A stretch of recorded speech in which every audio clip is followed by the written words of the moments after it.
Assalamualaikum warahmatullahi wabarakatuh. Perkenalkan, nama saya Niki, NIM 226500078 dari Prodi Teknik Informatika kelas C. Di sini saya akan menjelaskan tugas 2 dari mata kuliah kecerdasan buatan, yaitu 3 contoh kasus yang menggunakan teknik memecah masalah dalam kecerdasan buatan. Yang pertama, mengoptimalkan rute pengiriman. Dari logistik, AI dapat digunakan untuk mengoptimalkan rute pengiriman untuk truk pengiriman atau armada kendaraan lainnya. Ini melibatkan algoritma optimasi yang mencari rute terpendek atau efisien berdasarkan berbagai faktor seperti lalu lintas dan batasan jalan. Dalam industri logistik dan ekspedisi, pengoptimalan rute pengiriman barang adalah salah satu kunci utama untuk mencapai efisiensi operasional dan mengurangi biaya. Dengan meningkatnya permintaan pengiriman barang di era perdagangan global yang semakin maju, perusahaan harus menghadapi tantangan untuk mengirimkan barang lebih cepat, lebih efisien, dan dengan biaya yang lebih rendah. Kemudian tips efektif mengoptimalkan rute pengiriman yaitu dengan mengkonsolidasi pengiriman. Konsolidasi pengiriman adalah strategi efektif untuk menggabungkan beberapa pengiriman ke satu rute. Misalnya jika ada beberapa pelanggan yang berada pada rute yang sama, perusahaan dapat menggabungkan pengiriman menjadi satu rute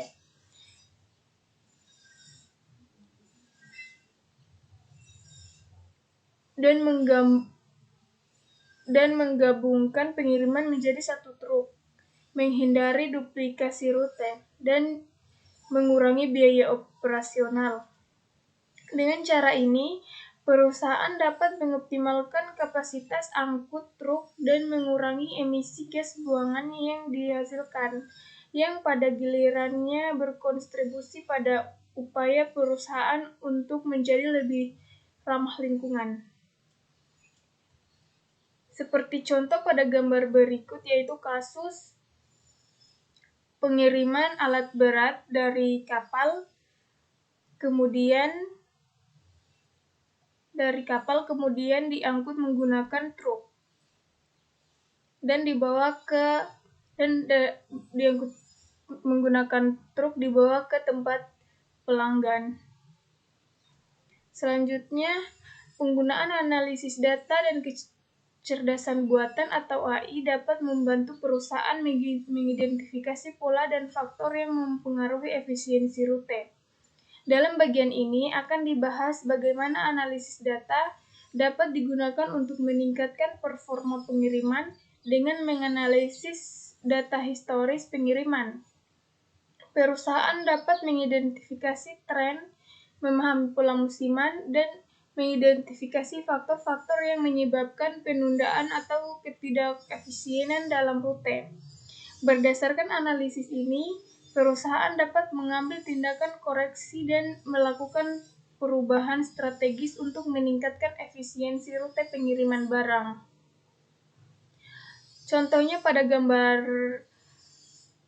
berikut, efisiensi rute yaitu dari mobil, dari truk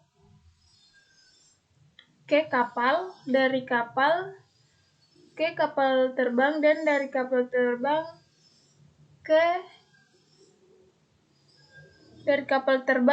ke nasabah atau ke orang.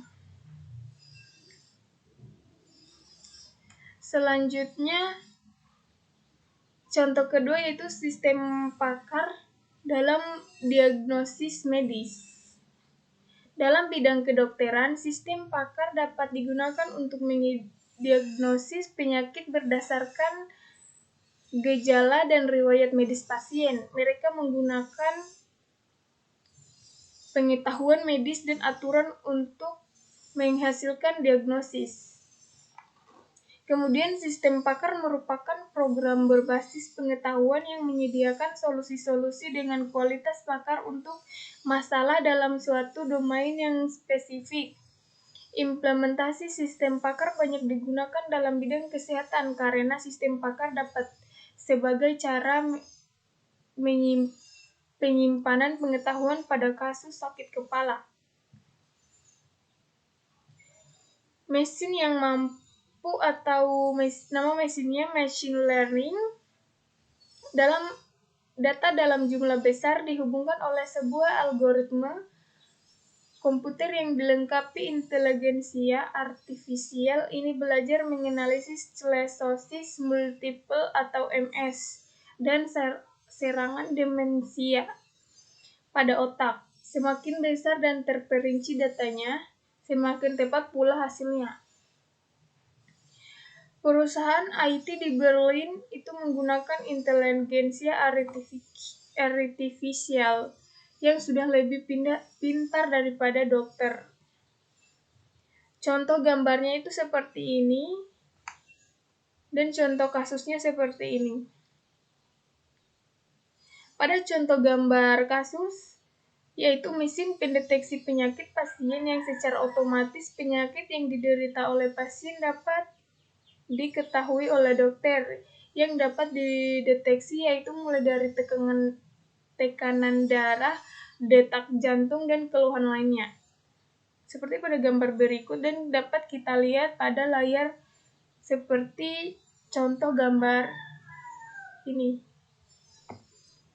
Kemudian yang terakhir, pengenalan tulisan tangan. Dalam pengenalan tulisan tangan, AI dapat digunakan untuk mengubah tulisan tangan manusia menjadi teks yang dapat dibaca komputer. Ini melibatkan penggunaan pengolahan citra yang pembelajaran mesin. Perkembangan text-to-handwriting AI dimulai pada awal tahun 2000-an dengan munculnya teknologi optical character recognition atau OCR yang memungkinkan komputer untuk mengenali dan mengonversi teks yang ditulis tangan menjadi teks yang dapat dibaca oleh mesin. Namun pada saat itu teknologi ini masih terbatas dan belum mencapai tingkat keakuratan dan keindahan tulisan tangan manusia yang diinginkan. Kemudian dengan dikembangkan kecerdasan buatan atau artificial intelligence dan teknik pembelajaran mesin atau machine learning, pada peneliti mulai mengembangkan algoritma dan model untuk menghasilkan tulisan tangan yang lebih realistis dan menyerupai tulisan manusia. Seiring dengan perkembangan teknologi lebih lanjut, diharapkan text-to-handwriting AI akan terus meningkatkan kekuatan dan keindahan tulisan hingga mencapai tingkat yang hampir tak terpisahkan dari tulisan tangan manusia. Mereka menggunakan data latihan yang berisi contoh-contoh tulisan tangan manusia dan mengajarkan mesin untuk meniru pola-pola tulisan tersebut. Pada tahun-tahun berikutnya, perkembangan teknologi text-to-handwriting AI semakin pesat.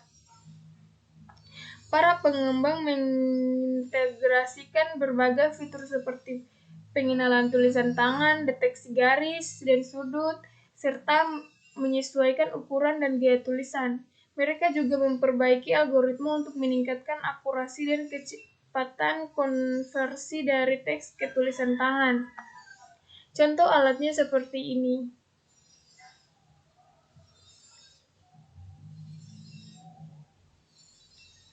Mesinnya dikendalikan oleh manusia, yaitu mesinnya seperti robot.